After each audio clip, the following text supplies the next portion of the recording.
GJ દેશી news ફક્ત એક ન્યૂઝ ચેનલ નથી, આ છે દરેક આદિવાસી સમાજનો સ્વતંત્ર અવાજ, જ્યાં સત્ય દબાતું નથી, જ્યાં જનતાના પ્રશ્નો સીધા સત્તા સુધી પહોંચે છે।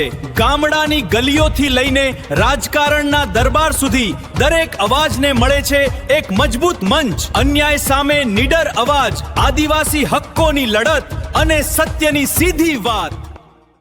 ખેડબ્રહ્મા તાલુકા અને શહેર કોંગ્રેસ સમિતિ દ્વારા મોંઘવારી, બેકારી અને પેપર લીક મુદ્દે જનાક્રોશ રેલી કાઢવામાં આવી।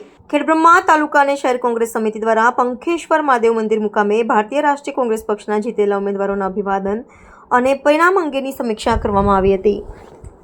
આ કાર્યક્રમમાં ખેડબ્રહ્મા વિધાનસભાના ધારાસભ્ય શ્રી તુષારભાઈ ચૌધરી સાહેબ, સાબરકાંઠા જિલ્લા કોંગ્રેસ સમિતિના પ્રમુખ શ્રી રામાભાઈ સોલંકી સાહેબ તેમજ ખેડબ્રહ્મા તાલુકા કોંગ્રેસ સમિતિના પ્રમુખ ભમ્મરસિંહ ચંદાવત અને ખેડબ્રહ્મા શહેર કોંગ્રેસ સમિતિના પ્રમુખ અમિત શર્મા ઉપરાંત પ્રકાશભાઈ બારોટ, પ્રવીણસિંહ સોલંકી, અનિલભાઈ વણઝારા, પ્રકાશભાઈ ઉપાધ્યાય, ભારતીબેન વ્યાસ, દિલીપભાઈ વસાવા, રસિકભાઈ પરમાર તેમજ ખેડબ્રહ્મા તાલુકામાં સ્થાનિક ચૂંટણી જીતેલા ઉમેદવારશ્રીઓ, નગરપાલિકાના કોર્પોરેટરશ્રીઓ અને ખેડબ્રહ્મા તાલુકા અને શહેર કોંગ્રેસ સમિતિના કાર્યકરશ્રીઓ ઉપસ્થિત રહ્યા હતા।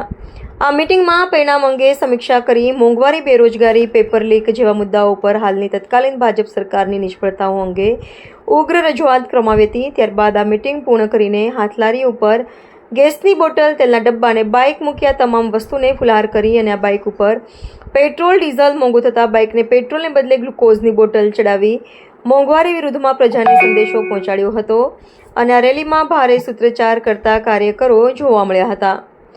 આ રેલી પંખેશ્વર મહાદેવ મંદિરથી શરૂ થઈને શીતલ ચોક, શ્રીયાદેવી ચોક અને ત્યારબાદ સરદાર ચોક ખાતે સમાપન થઈ હતી। રેલી પૂર્ણ થતાં હાજર તમામ કાર્યકર્તાઓનો તાલુકા અને શહેર કોંગ્રેસ સમિતિ દ્વારા આભાર વ્યક્ત કરવામાં આવ્યો હતો।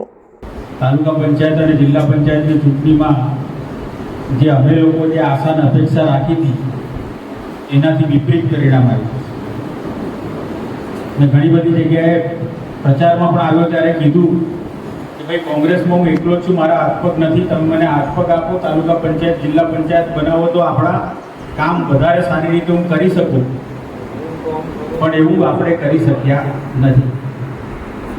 એમાં જો જવાબદાર કોઈ હોય તો ફક્ત ને ફક્ત આપણે આદિવાસી લોકો જ। આમ આદમી પાર્ટી આદિવાસી મતો નથી, ત્યાં જીતી પણ નથી, ત્યાં એને મતો મળ્યા પણ નથી। મને બોલી લેવો તો પછી તમને હા, બેસી